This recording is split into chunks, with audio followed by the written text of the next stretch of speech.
Olá, seja bem-vindo à nossa segunda aula sobre boas práticas de entrada de nota fiscal eletrônica. Eu sou o Rondinelli, seu instrutor do grupo Casa Magalhães, e você verá nesta aula o processo de entrada própria manual. A entrada manual era necessária quando o cliente recebe um romaneio de um fornecedor que não possui estrutura para a emissão de nota. Para a Cefaz, é preciso que exista um documento de entrada que identifique esta movimentação. Lembre-se que para a emissão de cupom ou NFE de saída, é preciso que a quantidade em estoque seja positiva para que ocorra as vendas. E para evitar problemas com o fisco, o recomendado para esse tipo de transação é utilizar a entrada própria, que ajudará a identificar aquela movimentação daquele fornecedor ao qual não tem suporte para efetuar a emissão da sua NFE. A entrada própria manual é necessária quando você recebe um romaneio ou orçamento de um fornecedor que não possui estrutura para emissão de nota. Para a Cefaz, é preciso que exista algum documento de entrada identificando esta movimentação. Lembre-se, para emissão de cupom fiscal ou NFE de saída, é preciso que a quantidade em estoque seja igual ou superior ao que é vendido. E para evitar esse problema com o fisco, o recomendado para esse tipo de transação é utilizar a entrada própria. A entrada própria consiste em cadastrar um fornecedor com os mesmos dados do cadastro próprio para que o SISPDV reconheça esta entrada, a operação de entrada cadastrada e o CFOP vinculado, produtos cadastrados e com suas respectivas tributações configuradas. Então, vamos ao sistema. Nesse momento, você tem que ir inicialmente em cadastro próprio para visualizar o cadastro da tua empresa, analisar como é que estão as configurações, porque existe a necessidade da informação do cadastro do fornecedor ser igual ao teu cadastro próprio. No exemplo, nós temos aí o CNPJ 16.896.772.1000.93. Dessa forma, então, devo fazer um cadastro novo de um fornecedor, cadastro fornecedor, onde eu localizo, eu vou te mostrar aqui já um cadastro feito, que é Casa Magalhães Teste. Ele já está com todas as informações, mas eu posso também optar por incluir. Então eu vou incluir um novo registro de fornecedor, onde eu posso determinar todos os dados do fornecedor e tudo mais, informar a inscrição estadual, informar a CNPJ, mas como eu já tenho um criado, eu vou localizar ele, Casa Magalhães, e já vou observar que tanto a inscrição estadual como o CNPJ está de acordo com o meu cadastro próprio. Então, com isso, a gente já está com o primeiro passo para a entrada de nota própria efetuada. Vou em estoque, nota fiscal, entrada, compra. Nessa tela, eu já vou informar o meu fornecedor. Quem é meu fornecedor? Sou eu mesmo, porque a pessoa a qual está me vendendo, ela não tem condições de emitir essa nota, pois não tem estrutura. Então, eu localizo o fornecedor com o mesmo código ao qual eu cadastrei anteriormente, né? No caso, como Casa Magalhães Teste. Vou localizar aqui agora, dei um F2 para localizar. E aqui já estou no ponto, Casa Magalhães Teste, número da série. E aperto NF própria, ou seja, nota fiscal própria, F5. Confirma a nota de emissão própria? Você confirma? Sim. Gostaria de efetuar isso. Deseja incluir um documento? Também sim. Agora, você vai informar a operação, nós já aprendemos sobre a operação, você vai inserir a operação, você informa o CFOP, no caso vou usar o 2102, e depois o CSFSN, porque meu cadastro está como super simples. Vou botar local, venda, emissão, entrada, posto fiscal. Posto fiscal tem que estar com a data igual ou inferior à da entrada, mas superior à emissão, que é quando passa pela cancela, porque essa nota é fora do estado. Tem que lembrar disso, é muito importante.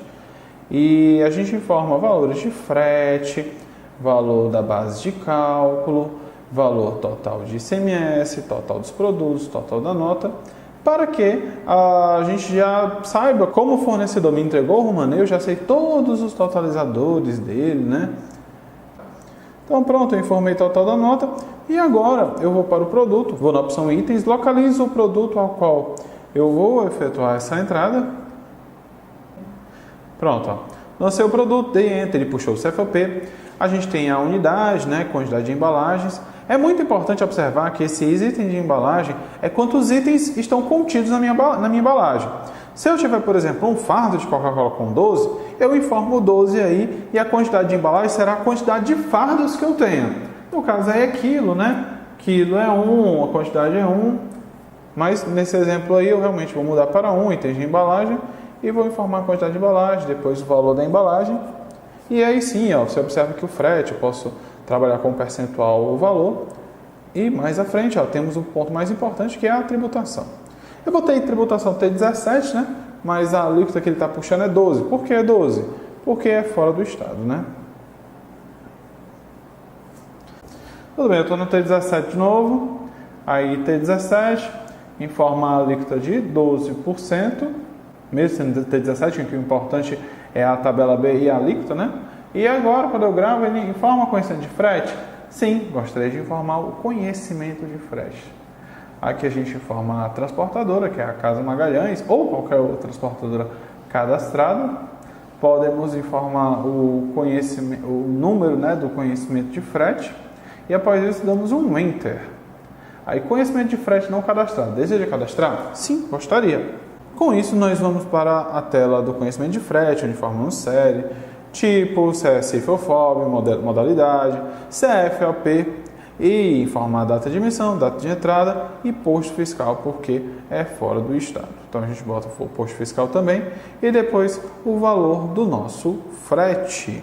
Esse valor do frete que a gente vai inserir agora, de R$10, é importante você entender que ele é obrigado a ser igual à soma da base de cálculo, das isentas não tributadas e outras. A soma desses três não pode estar diferente do valor do frete. Então, após isso, a gente informa também o campo quantidade e o valor total. Você tem que observar que a base de cálculo mais o frete é igual a R$110.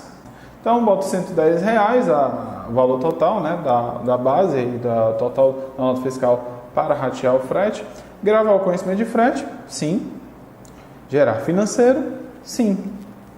Nesse momento, a gente informa o agente, que é o banco, o tipo de documento, que é um boleto, por exemplo. Podemos informar o número de parcelas, prazo dos dias, data do documento, primeiro pagamento, juros e multas. Após confirmar todas as datas, a gente gera o financeiro e depois gravamos. Então, temos uma conta a pagar e um conhecimento de frete deste documento próprio. A gente fecha, carrega o código e no campo número, né, do controle de frete, do conhecimento de frete. Após isso, nós clicamos em gravar. Deseja ratear o custo do frete proporcional? Sim, ele vai ratear, dividir, dependendo da proporção, né, dos produtos, o custo da mercadoria em cada um deles. Então, o frete é rateado e fica mais fácil entender esse processo do rateio e do frete. Após isso, ele deseja gerar arquivo da NFE. Você confirma que sim, é importante o envio, claro, para confirmar para a Cefaz que você realmente efetuou a emissão dessa nota. Após a emissão, dessa forma, então, é enviada a nota com sucesso e depois ele tem a opção de imprimir romaneio. Você clica em sim para confirmar que gostaria de visualizar esse romaneio. Aí está o romaneio com todos os dados, nome do produto, código, quantidade, valor, margem, sugestão de preço, a informação do preço atual e depois nós clicamos em fechar.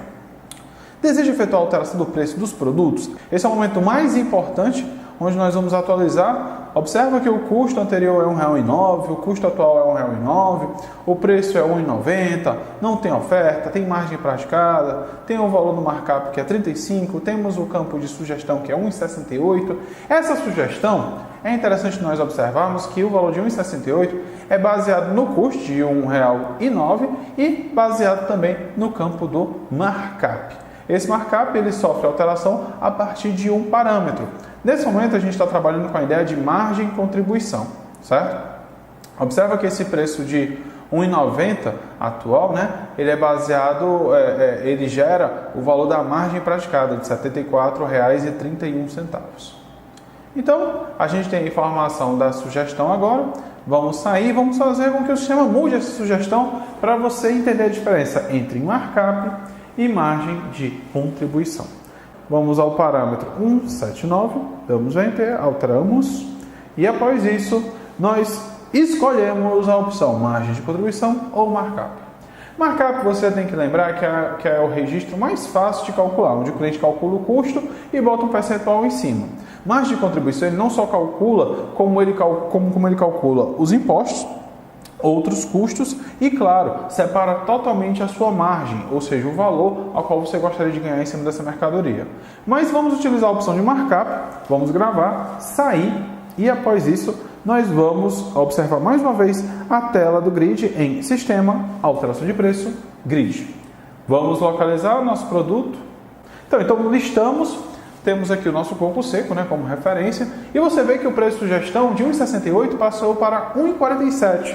Por que diminuiu? Porque 35% sobre o valor do custo de 1,9 e gerou esse valor, ele não considerou mais nenhum imposto. Então, para voltar, vamos lá em Sistema, Parâmetros PDV Serve, mais uma vez o código 179, alteramos para a margem e assim nós trabalhamos com o código, com o parâmetro habilitado para a margem de contribuição. Ao voltar para a Grid, nela vemos que o produto ao qual nós estamos trabalhando, né, o coco, ele passou para 1,68 mais uma vez. Então, entendemos que existe um parâmetro do SysPDV que ele me auxilia na entrada e no cálculo do custo da minha mercadoria. É muito importante saber qual é o perfil da sua empresa para poder estar determinando qual das opções você vai trabalhar. Você acabou de ver as vantagens de emitir uma nota fiscal de entrada própria. Entendeu o rateio do frete, o cálculo do custo, entre outros. Sabendo agora como efetuar a entrada própria, você está pronto para entender a utilização da importação XML, que facilita e agiliza o processo pegando apenas o arquivo XML, ou número, ou um download. Mas isso só na próxima aula. Até lá!